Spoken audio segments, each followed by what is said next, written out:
நீங்கள் எதிர்பாராத விதமான கூட்டணிகள்லாம் அமைவதற்கான வாய்ப்பு இருக்குது. உறுதியாக எங்கள் இந்த தேர்தலில் நாங்கள் இடம்பெறுகிற அம்மா மக்கள் முன்னேற்ற கழகம் இடம்பெறுகிற கூட்டணி தான் வெற்றி கூட்டணியாக இருக்கும். அதுதான் ஆட்சி அமைக்கும். இதை நான் திரும்ப திரும்ப சொல்கிறேன், ஓவர் கான்ஃபிடன்ஸில் சொல்லலை, இது நடக்கும். நீங்கள் தேர்தல் முடிவு எடுத்தாலும் தெரியும். அது உங்க விருப்பம். அப்படியா? நீங்க எப்படி புரிஞ்சுக்கிறீங்களா? எங்களுக்கு தெரிகிறது நாங்கள் அமைக்க போகிற கூட்டணி வெற்றி கூட்டணி இல்ல. நீங்க அப்படி உங்க யூகங்களுக்கு உங்க விருப்பங்களுக்கு எல்லாம் நாங்க அம்மா மகளோட செயல்பட முடியாது.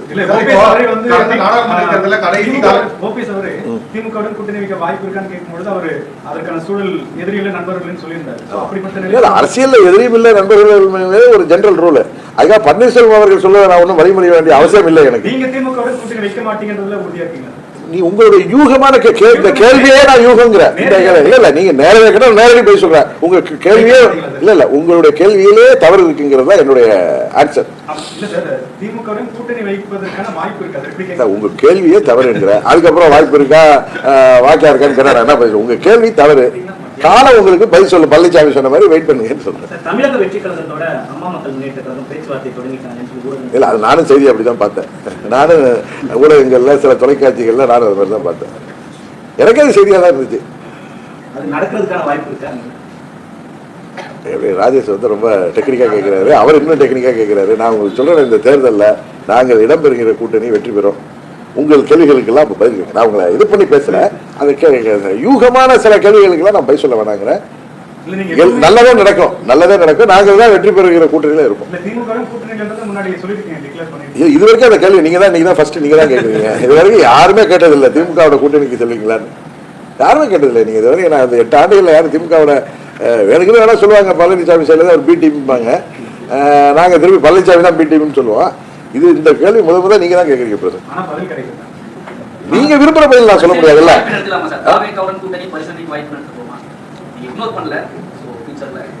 நாங்க இடம்பெறுகிற கூட்டணி உதயா வெற்றி பெறும்.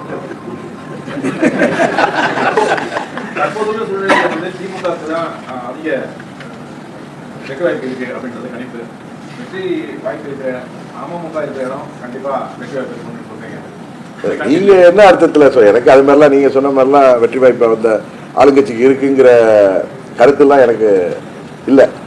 நான் வந்து அந்த மாதிரி நாங்கள் இடம்பெற போகிற கூட்டணி வெற்றி கூட்டணினா அவர் அதுக்கு ஒரு கேள்வி கேட்டார். அதுக்கு நான் வந்து உங்கள் யூகங்களுக்கு பதில் சொல்ல முடியாதுன்னு சொல்லிட்டேன். முதல் கேள்வி நீங்கள் டைரக்டாக கேட்டார், இன்டைரக்டாக கேட்டார். உங்கள் யூகங்களுக்கு நான் பதில் சொல்ல முடியாதுங்கிறது தான் என்னுடைய கருத்து. ஒருத்தருக்கு அடுத்து இன்னொரு கட்சியோட போவீங்களான்னு அவர் கேட்டார் ராஜேஷ். நான் எந்த கருத்தையும் சொல்ல விரும்பல. ஏன்னா அதுதான் அந்த நேரத்தில் சரியா இருக்கும்னு நினைக்கிறேன்.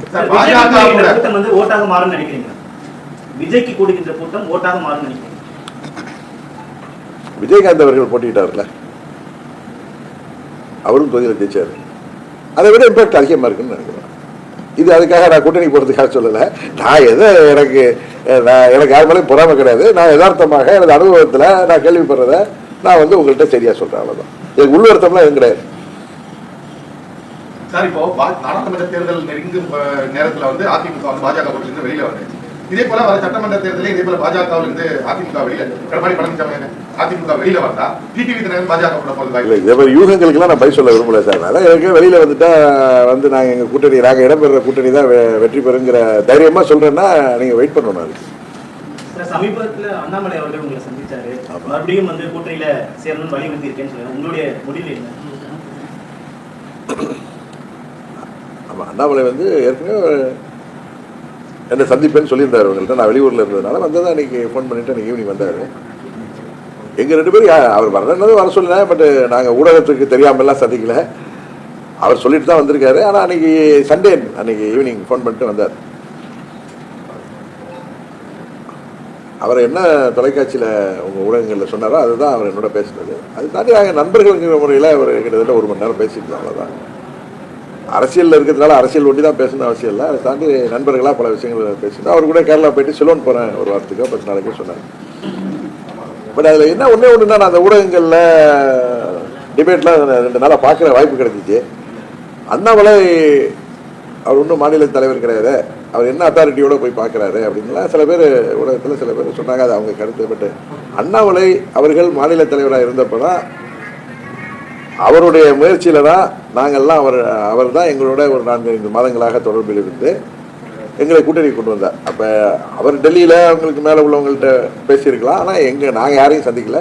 திரு அண்ணாமலை அவர்களுடைய முயற்சியில் தான் நான் வந்து அம்மா மக்கள் முன்னேற்ற கழகம் இந்த கூட்டணிக்கு வந்தது, தேசிய ஜனநாயக கூட்டணி. அதனால் அந்த கூட்டணியை விட்டு நான் விலகிய போது பல முறை என்ன அடிக்கடி நாங்கள் தொலைபேசியில் பேசிக்கொள்வோம். அவர் வெளியூரில் நான் இருந்தேன். அந்த நேரத்துலலாம் நான் திருநெல்வேலி, அங்கே தஞ்சை மாவட்டத்துக்குள்ள திருமங்கலத்துக்கு போயிருந்தேன்.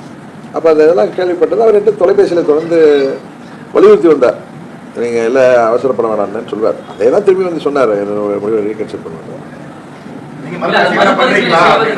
இல்லை அது உங்களுக்கு எல்லாருக்கும் கிளியராக தெரியும். அது மறுபரிசீலனை செய்ய முடியுமா முடியாதாங்கிறது உங்களுக்கு தெரியும். அதனால என்னை பொறுத்த வரைக்கும் பழனிசாமி முதலமைச்சர் வேட்பாளர் அப்படிங்கிற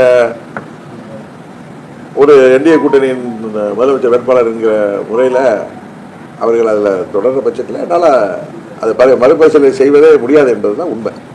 எடப்பாடி பழனிசாமி முதலமைச்சர் வேட்பாளராக ஏற்றுக்கொண்டால் திரு டிடிவி தினகரன் என்னுடைய கூட்டணிக்கு வரலாம்னு வைகை செல்வன் போன்றவர்கள்லாம் அறிவிக்கிறார். வைகை செல்வன் வந்து இதே போன வாரம் எப்படி எல்லாம் பேசினாருன்னு எனக்கு தெரியும். அவர்கள் பதவிக்கு வரணுங்கிறதுக்காக டிடிவி தினகரனோ அம்மா மக்கள் முன்னேற்ற கழகமோ இவர்களால் துரோகத்திற்கு உள்ளாக்கப்பட்ட நாங்கள் பழனிசாமி முதலாக்க வேண்டும் என்பதற்காக அந்த கூட்டணியை ஏற்றுக்கொள்ள வேண்டும் என்று அவர்கள் சொல்வது அது நியாயமாக தெரியவில்லை.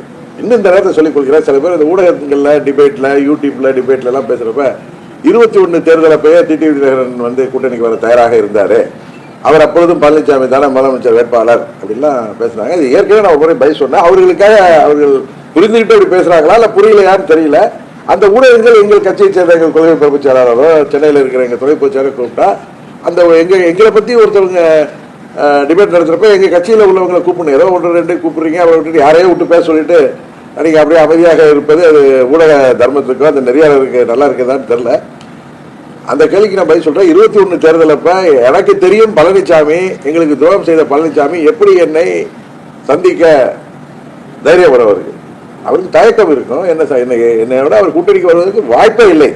As long as he is the general secretary of ADMK or he is the deciding authority of ADMK. Correct தானே?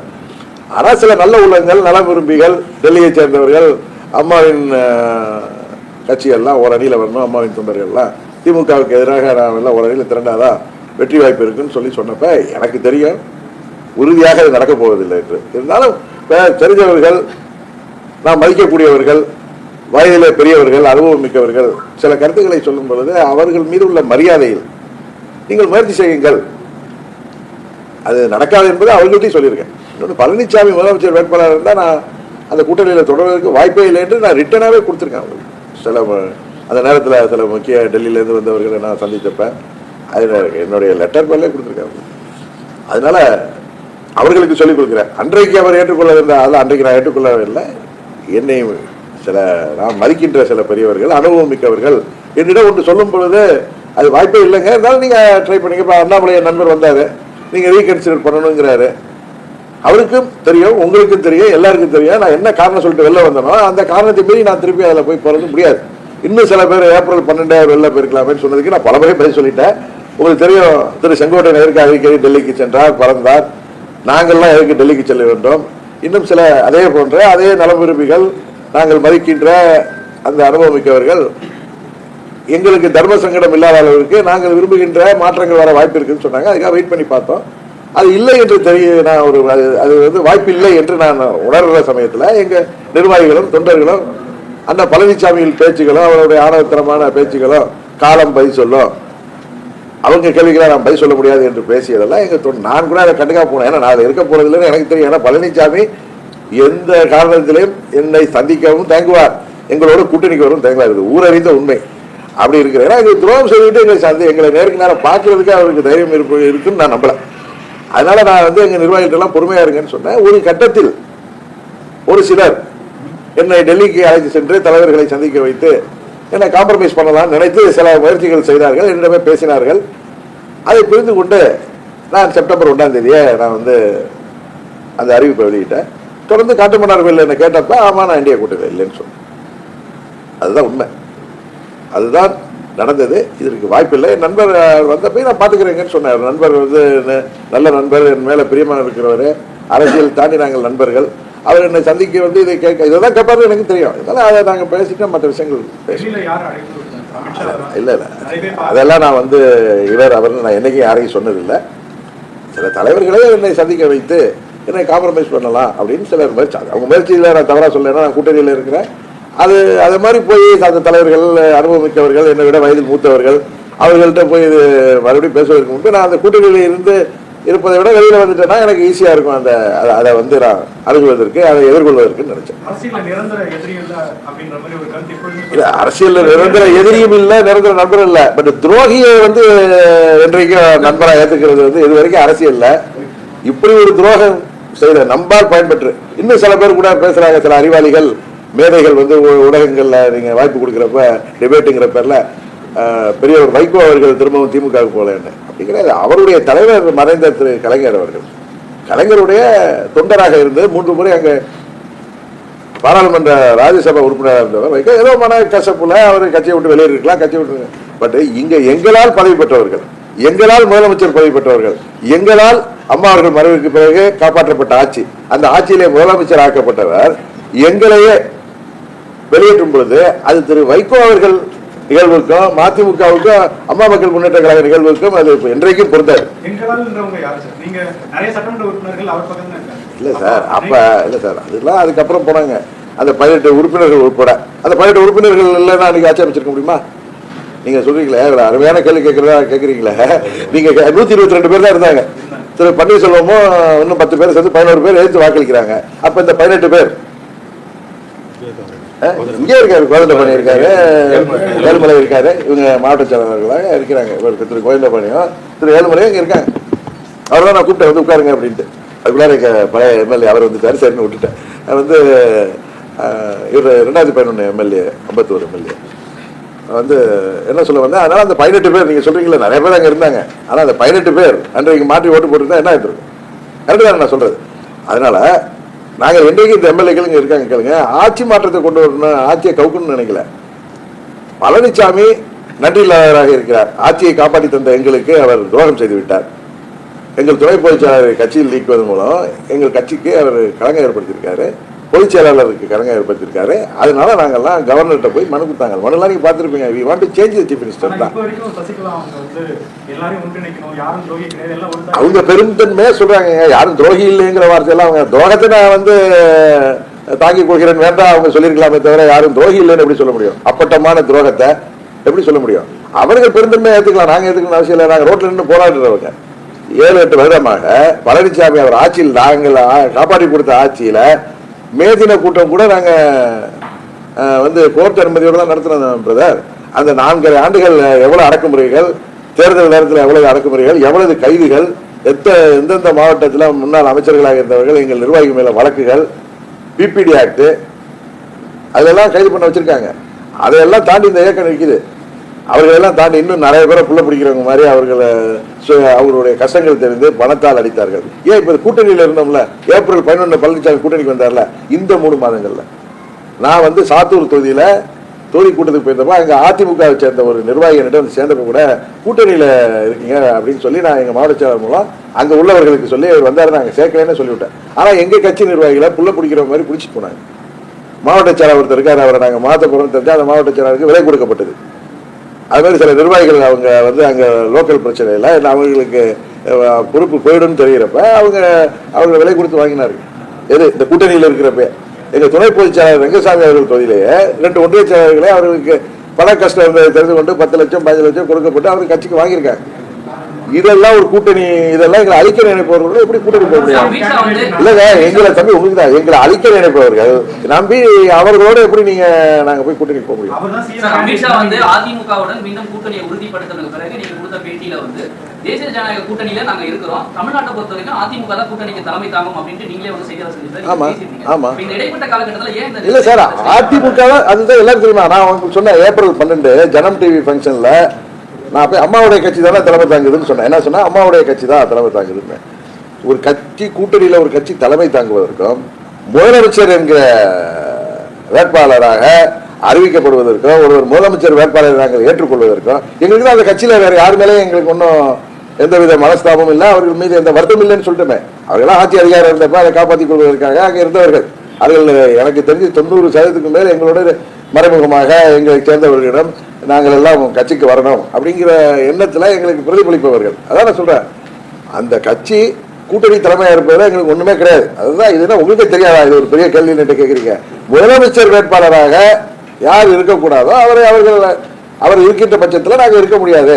அதுபோல எந்த ஒரு பேட்டியிலையுமே திரு அமித்ஷா அவர்கள் அறிவிக்கின்ற வேட்பாளர் நாங்கள் ஏற்றுக்கொள்ளும் பட்சத்தில் ஆதரிப்போம் தான் சொல்லியிருக்கேன். நீங்கள் அந்த 4 மாதங்களில் ஏப்ரல் 12ஆம் தேதி ஜனம் தொலைக்காட்சி நிகழ்ச்சியில் என்னுடைய பேட்டியிலேருந்து நான் வெளியில் வந்த வரைக்கும் என்னுடைய பேட்டிகளை பார்த்தீங்கன்னா எந்த இடத்துலையும் முதலமைச்சர் வேட்பாளராக அமித்ஷா அவர்கள் சொல்லவே இல்லை. நீங்கள் சென்னையில் ஏப்ரல் 11 பேட்டியிலும் அவர் சொல்லலை. அப்புறம் அவர் சொல்லியிருந்தா மறுபடியும் எதுக்கு ஊடகங்களுக்கு அளித்த பேட்டியில் வந்து அதிமுக சேர்ந்த ஒருவர் சொன்னார். அதை மீறி அவர்களை அறிவிச்சிருந்தா அன்றைக்கு நாங்கள் வெளியிட்டோம். அதான் திரு நயனாநேந்திரமான எனக்கு பர்சனலாக ஒன்றும் இல்லை. அவர் அண்ணாமலையும் சொன்னார் அப்படின்னா அவர் அண்ணாமலை ஒரு முன்னாள் தலைவராக அவர் எங்களெல்லாம் தூண்டி விடுறாருன்னு சொல்லப்பட்ட காலகட்டத்தில் இன்னொன்று அண்ணாமலை அவர்கள் பழனிசாமியோட ஒரு நல்ல உறவுகள் இல்லாதவர் அப்புறம் இல்லாமல் இருந்தார் என்பது தெரியும். அரசியல் ரீதியாக அவரை வந்து அவங்க கட்சி மீட்டிங்கில் வந்து அவர் பேசுகிறாருன்னா அவர் எப்படி பேசுனாரு எல்லாருக்கும் தெரியும். அதே போட்டு மாநில தலைவராக திரு அமித்ஷா அவர்களே சொல்லாத இவர் பல இடங்களில் எங்கள் கூட்டணியின் தலைவர் பழனிசாமி தான் அவர் எடுக்கின்ற முடிவு தான் இறுதியானது. அப்படின்னா அவர் எடுக்கிற முடிவெல்லாம் கேட்டு நாங்கள் இருக்கிற எங்களுக்கு நான் தலையில்தான். அம்மா மக்கள் முன்னேற்ற கழகம் கணிசமான ஒரு வாக்கு சதவீதம் தமிழ்நாடு முழுக்க இருக்கு. ஆனால் தென் மாவட்டங்களில் அதிகமாக இருக்கிறத பார்க்க முடியும். இப்போ எடப்பாடி பழனிசாமி அவர்கள் தான் முதலமைச்சர் வேட்பாளர்னா அவருக்கு எதிராக வாக்களிக்க போறீங்களா? 2017 ஆர்கே நகரில் பழனிசாமியை எதிர்த்து தான் நாங்கள் போட்டிக்கிட்டோம். அம்மா அவர்கள் மறைவுக்கு பிறகு அந்த தொகுதியில் அம்மாவின் சின்னம். இப்போ அது அதிமுகங்கிற கட்சி இல்லை. ஏன்னா புரட்சி தலைவர் ஆரம்பித்த கட்சியில் எந்த ஒரு கட்சியிலும் இல்லாத ஒரு சிறப்பு அம்சமாக அதோடைய சட்ட விதியில் பொதுச் செயலாளர் யார் வேண்டுமானாலும் இருக்கலாம், அது வந்து அடிப்படை உறுப்பினர்கள் தான் தேர்வு செய்யணும் அப்படிங்கிற விதியையே அடிப்படையே தகர்த்தெறிந்தவர் பழனிசாமி. இன்னொன்று பொதுச்செயலாளர் வேட்பாளர் வந்து நிறைய கண்டிஷன் போட்டு வச்சிருக்காரு, யாரும் நிற்க முடியாமல். அதனால் அதிமுக இல்லை. அன்றைக்கு நான் பெரியார் அவர்கள் பிறந்த தினத்தன்னைக்கு சொன்னது தான். இன்றைக்கு அதிமுகங்கிற கட்சி இல்லை. அது எடப்பாடி திராவிட முன்னேற்ற கழகம் தான் இருக்குது. அதனால் எங்களுக்கு அதை பற்றி இல்லை. இன்னொன்று 2017, 19 நடைபெற்ற உள்ளாட்சி தேர்தல்கள் எல்லா தேர்தல்கள் 2021, 2024 வரை நாங்கள் வந்து பழனிசாமி கட்சியை எதிர்த்து தான் போட்டிட்டு இருக்கோம். அதனால் அதை எதிர்த்து வாக்களிப்பார்கள்னா அவர்களுக்கு எதிராகத்தானே நாங்கள் போட்டிடுறோம். இப்போ பாஜக பயப்படுறது, அந்த கூட்டணி தேசிய ஜனநாயக கூட்டணி பயப்படுறது தென் மாவட்டங்களில் வாக்கு சதவீதம் குறைஞ்சிருன்றது தான். ஸோ அந்த ஸ்டாண்டை நீங்கள் எடுக்கிறது உங்கள் முன்னாள் கூட்டணி அண்ணாமலை அவர் சொல்லக்கூடிய அந்த கருத்து, அதை நீங்க யோசிக்கிறீங்களா இல்ல அது பரவாயில்லைன்னு நினைக்கிறீங்களா? இல்லைங்க, நான் இப்ப இருக்கிற நிலைமையில பழனிசாமி செய்த அரசியல் தவறுகள் 2021 தேர்தலுக்கு முன்னாடி வடக்கு மாவட்டங்களில் உள்ள வன்னிய சொந்தங்களை ஏமாற்றுகிற விதமாக 10% அறிவிச்சார். அது வந்து 105 சமுதாயங்கள் மேல வந்து அது அவர் மேல வந்து ஒரு வெறுப்பு உருவாக்கிட்டு. ஏன்னா ஒரு சரியான ஒரு முதலமைச்சர் தேர்தல் நேரத்தில் ஒரு குண்டு தூக்கி போற மாதிரி ஒரு அறிவிப்பு வரப்ப மற்ற சமுதாயங்கள் பாதிக்கப்பட்டு விடுவோம். ஒரு கண்ணுக்கு வெண்ணெய் ஒரு கண்ணுக்கு சுண்ணாம்புங்கிற மாதிரி அது கோர்ட்டுக்கு போனால் நீ சட்ட ரீதியாக அது ஈஸியாக தயார்த்தறிவிப்பட்டு அறிவிப்பை விட்டார். அதனால தென் மாவட்டங்களில் பெரிய கொந்தளிப்பு இன்று வரைக்கும் இருக்கு. பழனிசாமி அங்கே வரும்பொழுது அவ்வளவு எதிர்ப்புகள் பார்க்குறீங்க. அவரை கூட்டணியில் அவரை முதலமைச்சர் வேட்பாளராக நாங்கள் ஓட்டு கேட்க போனால் நீங்கள் சொல்றீங்களே தென் மாவட்டங்களில் எங்கள் வாக்கு வங்கி, அந்த வாக்கு வங்கியை எங்களுக்கு எதிரானவர்களுக்கு வாக்களித்து விடுவார்கள். எங்களை நாங்கள் காப்பாற்றிக் கொள்வதற்கு, எங்களுக்கு வாக்களிப்பவர்களின் வாக்கை நாங்கள் பெறுவதற்கு அரசியல் ரீதியாக தவறு செய்த பழனிசாமி அணியில் நாங்கள் இருப்பதற்கு வாய்ப்பே இல்லை. துரோகம் ஒரு காரணம், மக்களுக்கு இழைக்கின்ற துரோகம் ஒன்று காரணம். இன்னைக்கு கூட ஐயா பசும்பொன் தேவர் அவர்களுக்கு எங்கள் தேர்தல் வாக்குறுதியிலே இருக்கு, எந்த கட்சியில் வாக்குறுதியில் இருக்கு இல்லையோ எங்கள் தேர்தல் வாக்குறுதியில் 21 சொல்லியிருக்கோம், அவருக்கு பாரத ரத்னா விருது வழங்கப்பட வேண்டும், மதுரை விமான நிலையத்திற்கு அவர் பெயரை சூட்ட வேண்டும் என்பது எங்கள் தேர்தல் வாக்குறுதி இருக்கு. பட் அது அழுத்தம் கொடுக்க வேண்டிய நேரம் இதுவல்ல. பாரத ரத்னா கொடுக்கணுங்கிறதுல நாங்கள் குறியாக இருக்கோம். அது எப்பயும் எங்களுக்கு வாய்ப்பு கிடைக்கிறப்ப அதை நாங்கள் மத்திய அரசில் இது உறுதியாக நாங்கள் செய்வோம். நாங்கள் வெற்றி பெற்று வந்தோம். அதே நேரத்தில் விமான நிலையத்திற்கு அந்த பேர் வைக்க வேண்டும் கூட எல்லா சமுதாய மக்களும் ஒன்றாக அதை ஒருமித்த கருத்தோடு செய்கிற போது தான் பசும்பொன் தேவரையாவுக்கு அது ஒரு பெருமையை சேர்க்கும். அப்படின்னு நான் சொன்னால் அரசியல் ரீதியாக பழனிசாமி பிடிக்காததுக்காக அவர் சொல்றாரு அப்படி கிடையாது. நான் எங்கள் தேர்தல் வாக்குறுதியிலே சொல்லுறாங்க எப்படி வேணாமோ அது எல்லாரும் அங்கே வாழ்கின்ற அனைத்து மக்களோட, ஏன்னா பல்வேறு கோரிக்கைகள் இருக்கு அது சம்பந்தமா. அவருக்கு அந்த பெயரை சூட்டப்படும் பொழுதுதான் ஒரு அரசியலெல்லாம் தாண்டி எல்லோராலும் தெய்வமாக வழங்கப்படக்கூடிய தேவரையாவுக்கு செய்கிற மரியாதையாக இருக்குங்கிறது தான் என்னுடைய கருத்தை தவிர அது அறிவிக்க கூடாதுங்கிற கருத்தெல்லாம் இல்லை. அது மத்திய அரசு செய்தால் மகிழ்ச்சி எங்களுக்கு. அப்ப இந்த முதலமைச்சர் வேட்பாளர் அப்படின்ற அந்த பிரச்சனையை தெரிவிச்சது பாஜக சரி செய்யும் அப்படின்றத இல்ல அதற்கான சூழலே இல்ல நினைக்கிறீங்க? அதனாலதானே சார் நான் வெளியில வந்துட்டேன். இங்க இருக்கப்பறம் எனக்கு என்னமோ அது வாய்ப்பு இல்ல ராஜாம்பவங்க அது மாதிரி தான் நான் சொல்ல. பழனிசாமிங்கிற ஒருத்தர் எடப்பாடி திராவிட முன்னேற்ற கழகத்தின் கண்ட்ரோல் வச்சிருக்க வரைக்கும் அது வாய்ப்பு இல்லை. ஆனா 26 தேர்தலுக்கு பிறகு அனைத்து இந்திய அண்ணா திராவிட முன்னேற்ற கழகத்தை மீண்டும் புத்துயிர் செய்ய அதே பழைய சட்டத்திட்டங்களோடு தலைவர் என்ன சட்டத்திட்டத்தை கொண்டு வந்தாரோ, அம்மா அவர்கள் என்ன சட்டத்திட்டங்களை 30 ஆண்டுகள் ஃபாலோ பண்ணாங்களோ அதோடு சேர்ந்த பழைய புரட்சித் தலைவரின் கட்சியை நான் அண்ணா திராவிட முன்னேற்ற கழகத்தை உருவாக்குவதற்கு நாங்கள் அம்மா மக்கள் மன்றம் உறுதியாக முனைப்பில் ஈடுபடும். அரசியல் ரீதியா வந்து திமுக ஆட்சியை அகற்றணும் அப்படின்னு தான் அதிமுக அந்த பக்கம் செய்வது. நீங்க ஆட்சி மாற்றம் ஏற்படுறீங்க, பாஜகவும் அதுல வந்து உறுதியா இருக்கும்பொழுது இந்த கூட்டணிக்குள்ள இதை சரி பண்றதுக்கான சூழல் இல்லை. அது ரொம்ப முள்ளு மாதிரி ஒரு விஷயம் இருக்கிறப்ப அது முடியாது. ஏன்னா எங்களை அழைச்சிட்டு பழனிசாமியை வெற்றி பெற வைக்க வேண்டிய அவசியமே எங்களுக்கு கிடையாது. இன்னொன்று இன்னும் எத்தனையோ வாய்ப்புகள் உருவாகிட்டு இருக்கு. நான் சொன்னதை தாண்டி எல்லாம்